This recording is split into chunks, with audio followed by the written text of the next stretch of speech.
This was an ice storm of historic proportions. It was not only an intense storm that left a thick coat of ice on everything in our service territory, the storm brought with it some unique challenges. We've had significant damage across all areas of our service territory.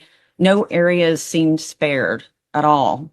In addition to having being the most significant ice event we have endured since the 1994 ice storm, we had high winds that followed this storm that lasted for quite some time, taking down substantial amount of trees all on its own.